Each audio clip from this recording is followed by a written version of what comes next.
Assalamualaikum warahmatullahi wabarakatuh. Yang berhormat Datuk Yang di-Pertua,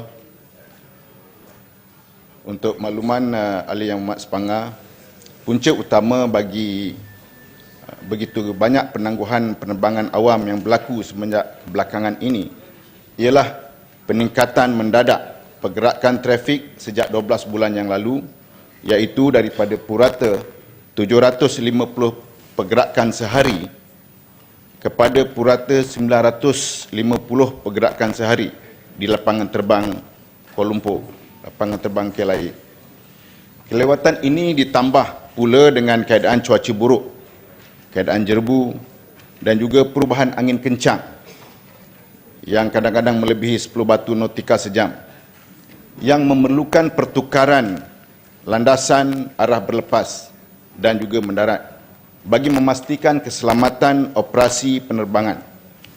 Kelewatan satu penerbangan akan menyebabkan kelewatan kepada penerbangan seterusnya pada hari tersebut, seperti kesan domino.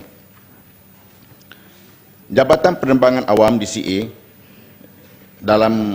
sedang berusaha meningkatkan keupayaan dan kapasiti operasi kawalan trafik udara melalui projek Air Traffic Management Operation Plan ATMOP singkatannya. Keupayaan pergerakan keluar masuk pesawat dari KLIA sedia ada sebanyak 68 pergerakan pesawat setiap jam.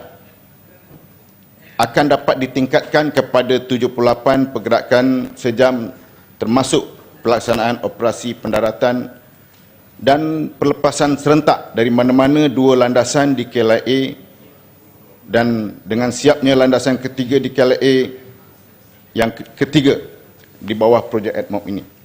Sebagai salah satu elemen peningkatan keupayaan kapasiti pergerakan pesawat, DCA telah memohon peruntukan di bawah RMK 10 bagi membina pusat kawalan trafik udara yang baru di KLIA, termasuk peralatan kawalan trafik udara yang dianggarkan melalui value management exercise bernilai RM426 juta.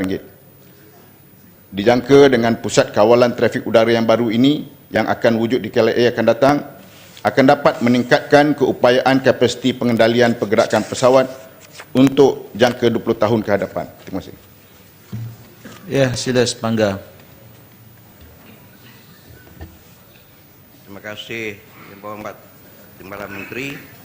Pertamanya saya nak ucapkan syabas dan tahniah kepada Kementerian Pengangkutan yang telah dipilih semula sebagai International Council Aviation Organization pada hari Selasa lepas di Montreal, Kanada. Sesungguhnya ini satu pengiktirafan ke atas keupayaan kementerian dalam mengupayakan sistem pengangkutan negara.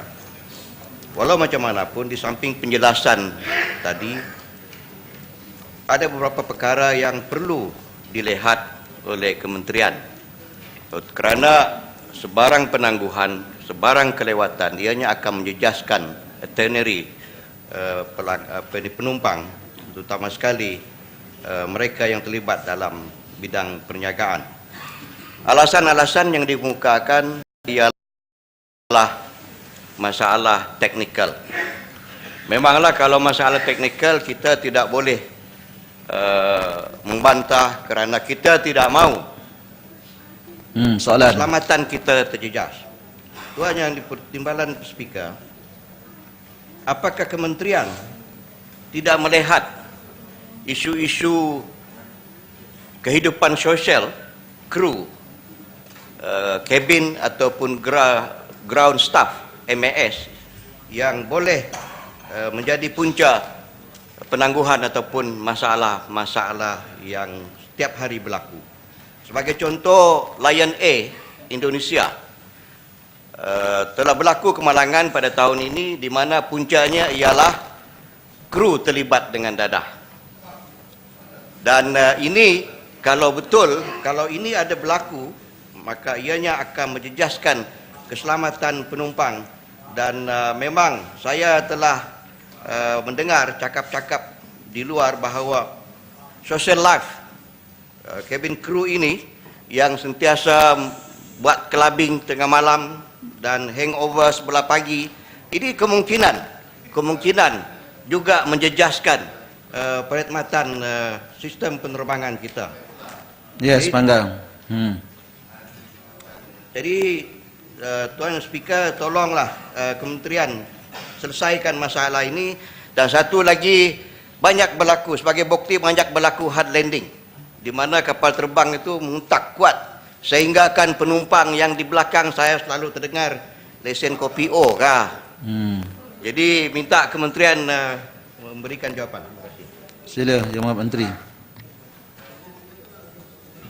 Pertama, saya ucap terima kasih atas ucapan tahniah daripada Yang Berhormat Semangga atas kejayaan Malaysia menduduki kerusi dalam International Civil Aviation Organization Council yang berpusat di Montreal, Kanada.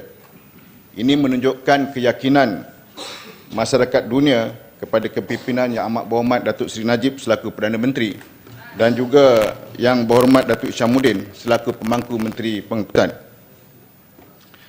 Masalah mengenai yang dibangkitkan oleh Yang Berhormat Semangga, sebenarnya setakat ini tiada laporan mengenai masalah daripada kru pesawat.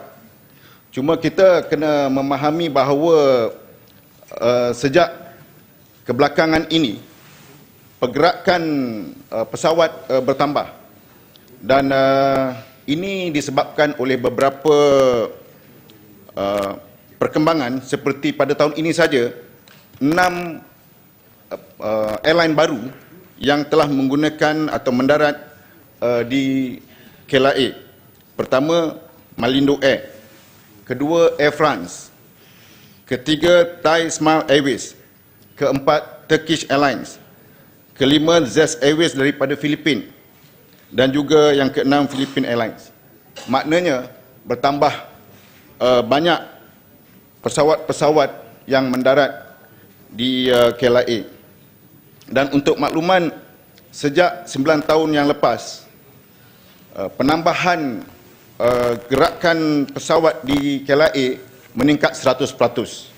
Manakala di Subang meningkat 277%. Ini menunjukkan keyakinan dunia terhadap kepimpinan Barisan Nasional kepada kerajaan Malaysia. Ya. Yang Amat Datuk Yang Dipertua, dan dalam konteks ini, oleh kerana penambahan pergerakan dan ditambah pula pada ketika peak hours, dalam di KLIA, waktunya pukul 7 pagi sampai pukul 11 pagi, inilah waktu pesawat berebut-rebut nak terbang keluar daripada KLIA, dan ini mewujudkan kesesakan. Dan untuk pendaratan pula daripada pukul 12.30 sampai pukul 11 malam. Ini banyak pesawat-pesawat bertumpu untuk mendarat dalam waktu yang sama. Ini yang menjadikan kesesakan kerana kemampuan pergerakan hanya 68 pergerakan setiap jam. Dan kadang-kadang dianya melebihi daripada 68. Dan untuk makluman, statistik pada tahun ini, bulan November, permintaan untuk landing ataupun pergerakan melebihi jangkaan ataupun melebihi daripada kadarnya, iaitu melebihi 1050 permintaan pergerakan di KLIA. Terima kasih. Ya. Ipoh Barat. Terima kasih, Datuk Ketua. Soalan tambahan. Datuk Ketua, saya adalah satu di antara orang yang victim pada 3 minggu dulu bila saya mengambil kapal terbang emas, di mana tiba-tiba penangguhan lebih dari 2 jam. Dan saya difahamkan alasan dia bila semasa kita dalam kapal terbang selepas itu, difahamkan adalah kerana kru itu traffic jam. Maka semua lebih dari 200 penumpang terpaksa tangguh penerbangan hingga 2 jam. Dan kalau kita lambat pergi ke mengambil kapal terbang, habis kita punya tiket forfeited dan sebagainya. Jadi apakah yang boleh dibuat win-win situation supaya masalah ini di mana kita tidak menjadi viktim dan juga kapal terbang macam MAS akan mengikut masa yang terjadual jangan melambatkan perkara itu. Dan lebih mustahak Dato' betul adalah di mana macam Air Asia. Kalau kita tidak mengambil kapal terbang atau MAS pun, dia ada charge, surcharge, dia ada airport tax dan sebagainya.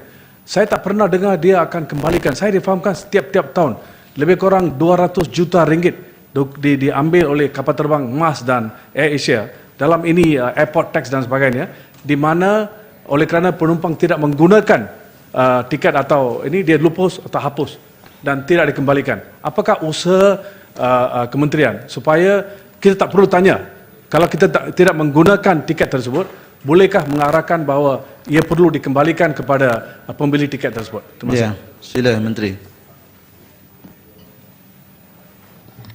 Mengenai tiket, ini adalah urusan komersial dengan pihak airlines. Jadi saya boleh dapatkan jawapan bertulis untuk Ipoh Barat. Ya.